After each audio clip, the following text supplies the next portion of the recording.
Do not room with your friend. Doesn't make sense now. Shit just got real, things are getting intense now. I hear you talking about we a lot, or you speak French now. What's up, y'all? It's ciaranicole. Welcome back for another video today. And today's video is a college freshman advice video. We're getting into the school season. In my county, people are going back to school. People have went back to school today. I'm a little late. I'm going into my sophomore year of college this fall. So I thought that it would be a good idea to give y'all some college freshman advice, because I was a freshman once and I'm over prepared in general. Like, I'm a Virgo. We're always over prepared. We're prepared for anything, but not everything. I still didn't know everything. There was still stuff I didn't know. So I'm gonna give y'all the tips that I found out over time while I was there, and then like basic tips that I think are really important. Let's get into it. This is one of my big tips. Please don't go to the store and spend $500 on school supplies. As a college student, you do not need that many school supplies. This is different than high school. This is different than elementary school. This is different than middle school. You don't need 5, 6, 7, 8 books. You don't need a whole bunch of notebooks. You don't need composition notebooks and notebooks. You don't need a whole ton of pencils, pens, glue, scissors. Well, you do need scissors. I'm gonna tell you, you do need scissors. But you don't need glue, paper, pen. Nah, you don't need all that. You don't need all that. You don't need all that.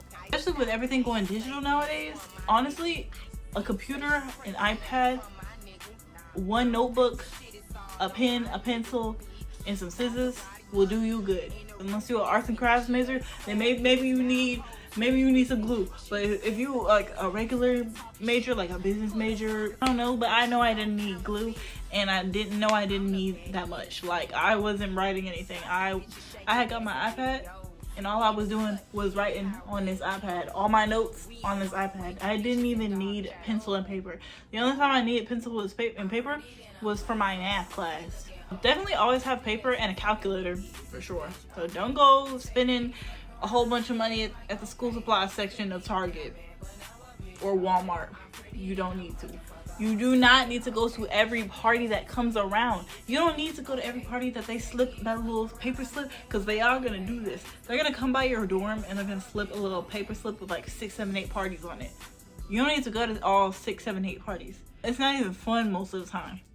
But if you do go to a party, let me tell you one thing. You need party tops, Halloween outfits, and pajamas. And they gotta be cute pajamas. Go to Atlanta schools, you need those 3.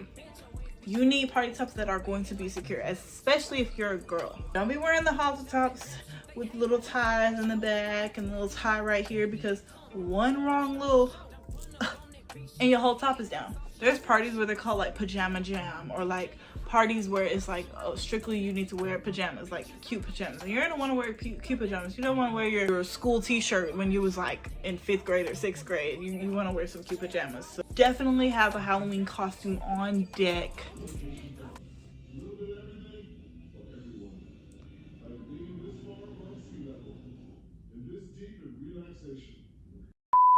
Please excuse the background. I still live in my house. Irritating. Anyway, next tip is you need to find a reason to get out your dorm. If you are a person that is a homebody that likes to stay in their room and rot in their room like me, it's going to get worse. From me to you, please get out your dorm. Do your schoolwork outside your dorm. Go to the caf outside your dorm. Like, just do everything outside your dorm. Go meet up with friends. Go plan hangouts to get out the house. Hell, I know I said don't go to parties, but at least get out the house and go to a party or something. The more you just do stuff inside your dorm, you're just gonna stay there all the time when you really don't, and then you can become really depressed staying in your dorm day in, day out. I know spending money is a little bit harder when you're in college, especially if you don't have your own car. or you don't have a car and you don't have a job and you're working off of like savings that you saved up for the entire semester. If it's for your mental health, I'd go for it. Please, please, please, please, please. If you don't listen to anything else I tell you during this video, please listen to this one. Do not room with your friend. I'm being so serious right now. Please do not room with your friend. You may think that rooming with your friend is the best thing in the entire world. I thought it was going to be the best and the most funnest thing in the entire world. And what happened? My roommate ended up moving out after 2 months, not even 2 months of being in the dorm. And then, and the best friend I was supposed to room with the next year, we are no longer friends anymore. It's bad luck. It's better off when you are older in your like 20s, like your late 20s, after you done moved the fuck off from college, you got your degree and all that other stuff. Don't do it during this like 18 to 22, 19 to 22 college thing. Don't do it. Unless you know for a fact that nothing will ever come between you. And even then, I thought that nothing was ever gonna come between me and my best, like those were both of my best friends. So even though I thought that nothing was gonna come between me and my best friends, I'm just saying, please don't room with your friend. There's just gonna be something that you don't like that they do. I don't even have to explain anymore. You've heard enough. You are better off rooming with someone that you have similar interests with, but you don't know at all. Right? It may seem like the funnest thing, the cute little, oh my god, I'm rooming with my best friend. Me and my best friend are living together. I don't care. Don't do it.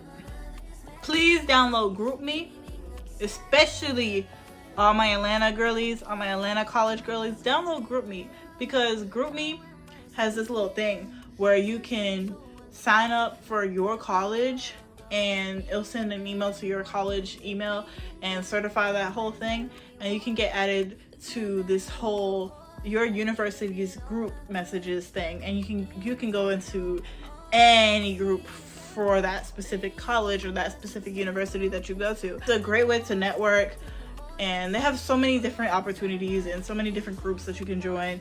You can get answers. I'd recommend downloading GroupMe before you get to college and making sure that you know, sign up and log in and all that stuff, and go ahead and add yourself to some of those groups because you can make some friends. Next tip, please stay on top of your work, especially in the beginning of the semester. Don't just think, oh, welcome party, we just now getting into college, woo. We don't need to do work. Yes, the fuck you do. The syllabus quiz, do it. The first week of all those assignments, do it. Make sure you get an A on all of those assignments. Time is like late October, midterm season, November, December, and you are like, and you know, you have seasonal depression, it's getting colder outside and all that good stuff. You're not gonna want to do nothing. You're just gonna slack just a little bit. There's going to be a time where you're just so overwhelmed with school, and hey, you may slack off and get a C on one of these assignments. But if you had C's before, best believe you're gonna get an F or a, maybe even possibly a D if you are not staying on top of your work, especially in the beginning of the semester, because all those are easy grades. All those assignments, they will add up and help you boost your grade, especially if you just fall off just a little bit towards the end of the semester. It's okay. For my girlies and also my guys, buy your hygiene products in bulk, especially if you're not planning on getting a job. If you're not planning on getting a job and you're just planning on using all your savings money for the entire semester, please buy all of your hygiene products in bulk. Going to Target and Walmart and wherever you get your hygiene products from like every 1 to 3 months, it adds up. Buy all that before you get to college and buy it in bulk. Let's say your Dove bar, you get a Dove bar, like the Dove sensitive bar, and you know that it runs out at a specific time in the month. Buy the pack so you don't have to go back to the store. Put it in like in your storage box or put it in, I know you don't have a lot of space, but I'm telling you, this will save you so much money. That tip saved me a lot because I had a whole little book bag, like this clear book bag full of just stuff to replenish my hygiene products, and I never had to go to the store and go get anything, and I always knew that I had a backup. Please don't bring your whole closet. You don't need to bring all of your clothes. If you're not gonna wear all of it. If you don't wear it now, you're not gonna wear it there. Excluding like, oh, winter clothes and then summer clothes, like excluding like the different seasons. If you have not worn that specific pair of clothing or that specific piece of clothing in 6 months to a year, or within that year, you're not gonna wear it. Go ahead and throw that shit out or sell it. I brought so many clothes, and over like the course of me going back home, I was bringing clothes back because one, I didn't have space because I was buying more clothes. So I didn't have more space for the clothes that I was buying.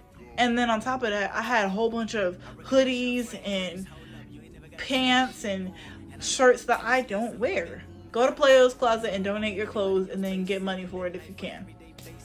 You need a business outfit, especially if you're a business major or you go to a very prestigious business school.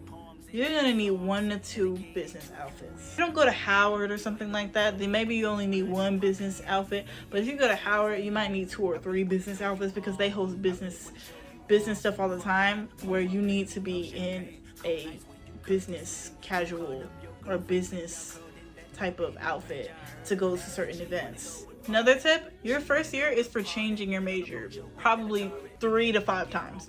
Please change your major if you feel like you don't like what you came into school with your first semester. Change it. Time sophomore year comes and you're starting to get into your more major classes, you definitely need to have your major at least like the section of majors that you want to be in. Let me tell you, I started off in marketing, and then I went to HR, and then I went back to business marketing, and then I went to information systems, and then I went to management, and then I stayed in management, and then now I'm back to marketing. That's all within the business school. So even though I switched my major like 5-6 times, everything still counts. If you're switching your major from business to nursing, please have that shit done by the end of freshman year, because by the time sophomore year comes, you need to have a specific area set in stone so you don't lose credits and you don't lose your money. Just saying, your first year is for switching your major several times, but sophomore year, don't do that shit. I know everybody says this in their freshman advice videos, but do not take that 8 a.m. You're not gonna wake up. This is different than high school. This is different than waking up at 6 a.m., 5 a.m. because school starts at 8 a.m. and your first class starts at 8:15 or some shit. Because you have free will, then like you're gonna skip that class. But if you have to, and you absolutely have to, because oh hey, I need this class and there's no other classes available, then take the 8 a.m. So take the 8 a.m. if it's in that die-hard situation. But other than that, if you have an option, don't take the 8 a.m. As soon as you can register for classes, register. Make sure you know what you're going to register for before you register or before registration opens. I'm telling you, your classes will get booked and you will be pissed. You more than likely will not get that spot on the wait list. Fuck around and find out, but I wouldn't suggest that, especially if you're like number 6, number 7, number 8 on the wait list. Don't even bother. If you are struggling in a class and your class has tutoring options available, whether it's by your teacher or whether it's by some sort of thing that your school offers, go to tutoring sessions. If your school offers tutoring, which I'm sure they do, go to tutoring sessions for that class. It will make a world of a difference and you will get a lot of help, hopefully, depending on how good of your tutoring is at your specific school. But I know at Kennesaw State, when I was struggling in algebra, where did I go? Tutoring. Ended up getting a C in that class? Yes. But did I pass? Yes. Would I have failed if I didn't go to tutoring? Yes. like, I'm bad with asking for help and being like, oh my god, I'm literally struggling in this class, I need to go ask for help but I don't want to. That's how I am. But at that moment I knew that I was going to fail that class if I didn't go take some tutoring classes and get this shit done. So that's what I did. So don't be afraid to sign up for that tutoring class. Don't be afraid to set aside some time to go get tutored, because you don't want to fail that class and have to repeat it and then all that other stuff. That's too much. My last college freshman advice tip of this video will be rate your professor. If you, like, I know I said this last time, but if you don't listen to any damn thing I say in this video, I'm gonna say this right now. Please go on the website, rate your professor, type in your specific university, and when you're registering for classes, look that professor up. Oh my god, classes are filling up, I just need to schedule for something. No. Professor makes or breaks the class. My first accounting class, I had a great professor. I had an A in the class. My next accounting class that I took over this summer, I ended up getting a C in this class. Just because it's open, don't sign up for it. Unless you just have no other choice and that's the only professor that has seats available, then you might as well just suck it up and pray. Your professor makes or breaks the class and makes or breaks your grade. So going on there, researching, just do a little research on what options you have, because getting the best professors is helping you, your grade, and your education, as well as your GPA. So it's very important to keep your GPA up, and getting a good professor really helps with that. That was my 16 tips for college freshman advice. I hope you liked it. Stay tuned for more back to school videos. Thank you guys for watching this video. I hope you really enjoyed it, and I hope you got some good advice out of this video. I hope you have a wonderful day. I love you guys. Peace.